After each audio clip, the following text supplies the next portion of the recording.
So a recent Star Citizen Live answered the question of why I would use a smaller cargo ship instead of a larger ship, and their answer was less than exciting. The question isn't so much whether you should or shouldn't be using a C2. Why would I ever use a small or a medium ship? Maybe that's all you have. Maybe you only have a small or a medium ship. Not everyone has C2s like SaltEMike. That was Nick, one of the guys on the economy team, and what he is implying here, and based on the current game's design, he's absolutely right. If you don't have one of the big ships, then you fly one of the other ones that you have. Now, this isn't Nick's fault or even his problem to solve. The ship design has gone this direction from basically day one.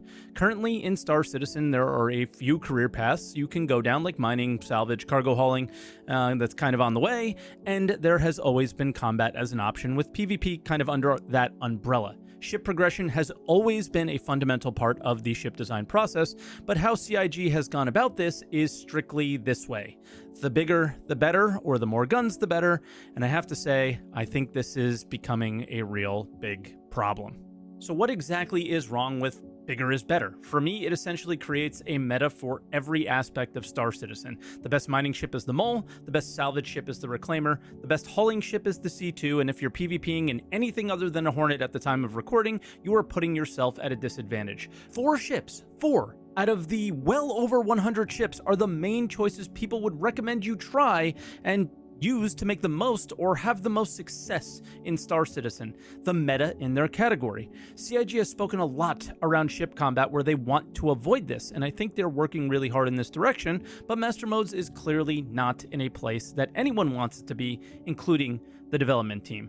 I think this idea of player choice that was said most of 2023 being a priority has not really become much of a reality halfway through 2024. And when it comes to ship choice, their actions over the entirety of the game's development says that might never happen. I asked them to give me some reasons to fly something other than a C2, and they couldn't give me a legitimate one because there isn't a good reason. If a ship like the F7A Mark II has more DPS and is more tanky than most of the ships, why would I use anything else? If a C2 has more cargo, and since that's the only factor that plays a role in cargo running right now, why would I use anything else? If I can solo a Reclaimer or a Mole, why would I mine or salvage with anything else? I think there are some obvious changes, and some of these are actually coming, that are kind of debuffs, and they will change some things specifically with the larger ships, like engineering, which will hopefully make crew size on larger ships actually a factor, as well as general tasks less easy to solo. Then control surfaces that hopefully makes being out of the cockpit and managing a salvage laser or a mining laser less easy to do or impossible to do. To me, making it harder to fly larger ships, sure, it isn't the worst idea, but there are examples of better ways to do this. I think there are some changes that would make some serious differences in what players will fly. The first one CIG does already, but only in really limited examples, the main example being the Reclaimer.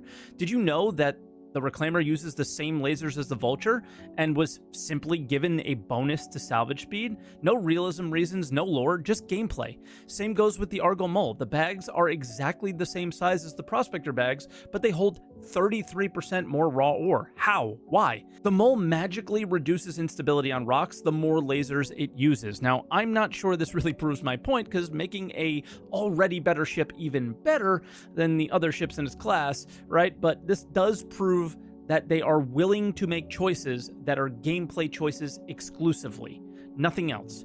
What if CIG said a Prospector can stabilize Quantanium ore for 20% longer? Maybe with radar changes coming down the line, it can scan ore much better than the Mole, making it a part of every mining operation. What if industry ships were the only ships that can fit certain quantum drives that are harder to interdict or tackle to take down to SCM speeds?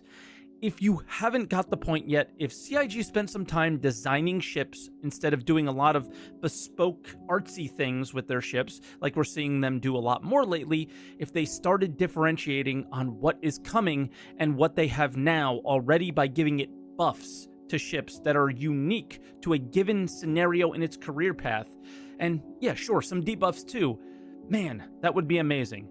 Combat is clearly incredibly hard to balance, but there are so many elements of that aspect of the game that you can see in every MMO that are just missing. There are so few support ships with PvE and PvP ship combat right now.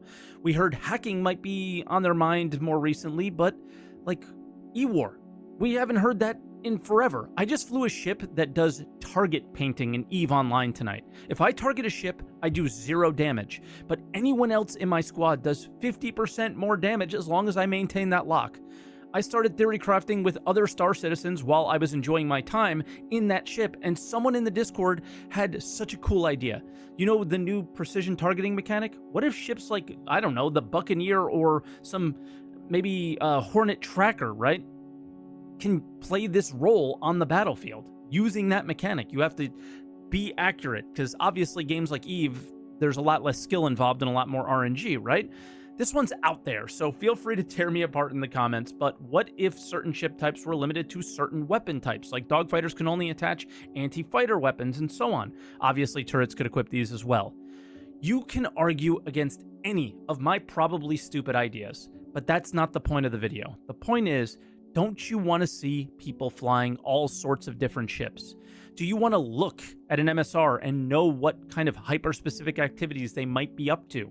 Isn't it amazing when you do your part in a larger machine and feel the impact that you make? I want that for Star Citizen, and I'm sorry. Flying a handful of ships for reasons outside of I like the way it looks or I don't have the bigger one, it's fine, I guess, but I think we know CIG and Star Citizen could be better than fine. They could be good, they could be great, or they could be amazing if they wanted to be.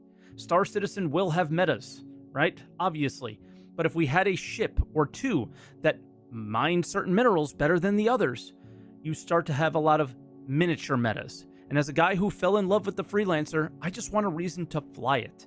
A real reason to fly it. And I wanted to wait until now to say this, because if I said it earlier, I'm sure some people would freak out in the comments, and that's all they would focus on.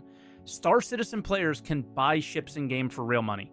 And when you design ships to be bigger the better, then all that really means is the more expensive the better.